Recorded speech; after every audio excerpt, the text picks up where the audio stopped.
జై భీమ్, జై భీమ్, జై భీమ్, దేవుడు దయ్యము నశించాలి, కులము మతము నశించాలి, ఎంఎన్ఎస్ జిందాబాద్ జిందాబాద్ జిందాబాద్, కులాలు మతాలు కులాలు మతాలు దేవుడు దయ్యం, దేవుడు దయ్యం. ఈరోజు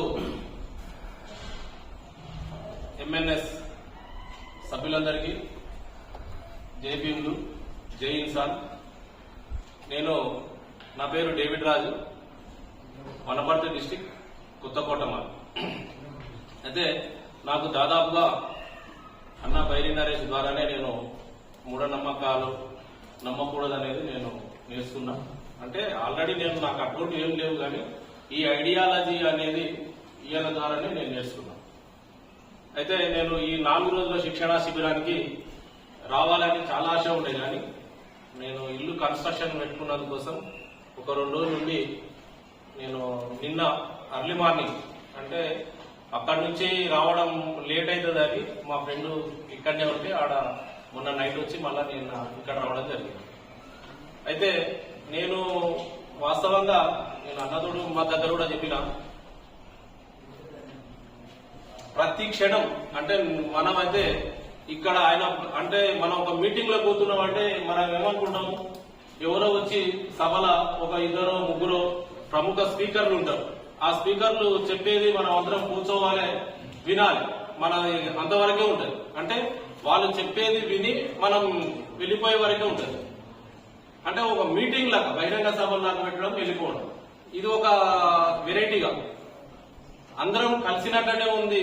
ఆటలు ఆడుతూ, పాటలు పాడుతూ, కలిసిమెలిసి అందరి అంటే అన్ని విషయాలు మాట్లాడుకుంటూ, ఈ విషయాలన్నీ అంటే ఒక మీటింగ్ లాగా, ఏదో బహిరంగ సభ లాగా బోర్ కొట్టకుండా, ఒకరే చెప్పేది వినకుండా, మనది మనం చర్చించుకుంటూ ఎంతో జ్ఞానాన్ని ఇక్కడ పెంపొందించుకుంటున్నాం అని నేను అనుకుంటున్నా.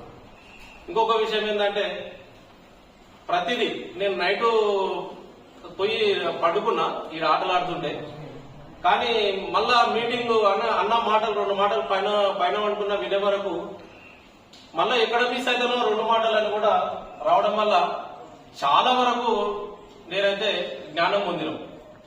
అయితే నిన్న కూడా మేము సీనియర్ సిటిజన్స్ అని ఒక మీటింగ్ అక్కడ మా గ్రూప్ తయారు చేసిండు. అయితే ఇంత జ్ఞాన భాండాగారం మనం నేర్చుకుంటున్నాం అంటే మరి మనం డాక్టర్ బైరి నరేష్ గారికి, మన నాయకుడైన డాక్టర్ బైరి నరేష్ గారికి కూడా మనం ఎంతో సహాయ సహకారాలు అందించాలి. మరి సంఘం ముందరికి పోవాలంటే మరి ఇంత జ్ఞానం నేర్చుకుంటున్నాం కదా, ఈ జ్ఞానం నేర్చుకుంటున్నప్పుడు ఈ జ్ఞాన భాండాగారాన్ని మనం ముందుకు తీసుకుపోవాలంటే అన్నగారికి మనము ఎంతో సహాయ సహకారాలు అందించేది చాలా అవసరం అని నేను అనుకుంటున్నాను. అయితే నేను వాస్తవానికి నేను మాదిగ క్రిస్టియన్, నేను నా స్వతహాగా నేను మాదిగ క్రిస్టియన్. నేను చర్చికి వెళ్ళి నేనేం నేర్చుకున్నా అంటే, చర్చికి వెళ్తే ఎక్కువ శాతం ఏం చెప్తారు మనకు అంటే, ఆ చర్చిలో ఒక 30% వరకు ఈ సంఘం డెవలప్ కావాలంటే మనం ఎంతవరకు తోడ్పాటు అంటే ఆర్థిక సహాయం ఎంత చేయాలనేది ఎక్కువ చెప్తుంటారు. అంటే ఇక్కడ ఎవరన్నా క్రిస్టియన్ ఉంటే మీరు దయచేసి ఏమనుకోకండి, నేను కూడా మా ఫాదర్ పాస్టరు, నేను చిన్నప్పటి నుండి నేను క్రిస్టియనే కనుక నాకున్న మొత్తం నాకు తెలిసిన విషయాన్ని నేను చెప్తున్నా. ఎందుకు అంటే ఆ చర్చిలో ఈరోజు పాస్టరు కావాలంటే బీటెక్లు చేసిన వాళ్ళు కూడా పాస్టర్ అవుతున్నారు, 5th క్లాస్ చదివిన వాళ్ళు కూడా పాస్టర్ అవుతున్నారు. అంటే ఆ మత విశ్వాసాలను అట్లా చెప్పి వాళ్ళు ఒక వ్యాపారంగా మలుచుకుంటున్నారు కనుక, అంటే అక్కడ డబ్బులు అంత వసూలు అవుతున్నాయి. కానీ మరి మన సంఘానికి మన సంఘాన్ని ముందుకు తీసుకుపోవాలంటే ఇంత జ్ఞాన భాండాగారాన్ని మనకు అందిస్తున్న ఈ సంఘాన్ని మనం ముందుకు తీసుకుపోవాలంటే మనకు తోచిన సహాయం కూడా కంపల్సరీ చేస్తేనే బాగుంటుందని నా నమ్మకం. ఇంకొకటి ఏంటంటే మనం కంపల్సరీ అంటే మాకు మా ఇంట్లో నా భార్యకు ఉద్యోగం వచ్చింది, నా కొడుకుకు ఉద్యోగం వచ్చింది అంటే మేము ఏం చేస్తాం, అరే మొట్టమొదటిది దశమ భాగం లేకుంటే మొదటి జీతం మొత్తం చర్చికే ఇవ్వాలని అనుకుంటాం. మళ్ళా నెల అయిన తర్వాత మళ్ళా కూడా మనం ఏమనుకుంటాం అంటే దశమ భాగం అందిస్తాం. కానీ మన సంఘానికి మనం అంటే కొంత యూత్ ఉండొచ్చు, వాళ్ళని కాకుండా మంచి మంచి నేను ఈరోజు నేను ఇంగ్లీష్ మీడియం కాదు, నేను తెలుగు మీడియం చదువుకున్నా. ఇంతకుముందు మన అందరి సలహాలు రాసిండ్రు, దాంట్లో చాలా మటుకు ఇంగ్లీషే రాసిండ్రు. అంటే అందరూ మంచిగా చదువుకున్న వాళ్ళే ఉండవు, మనం అందరూ ఎంతో సంపాదించేటోళ్ళు ఉన్నాం కనుక ఈ మన సంఘాన్ని ముందుకు తీసుకుపోవాలని అంటే మనం ఆర్థికంగా కూడా ఎంతో మరి సహాయం చేయాల్సి ఉంటుందని కూడా నేను నా ఒపీనియన్ గా తెలియజేస్తున్నా. ఇంకా నాకు ఇక్కడ వచ్చిన తర్వాత రియల్ గా 2 రోజులు వచ్చినాం.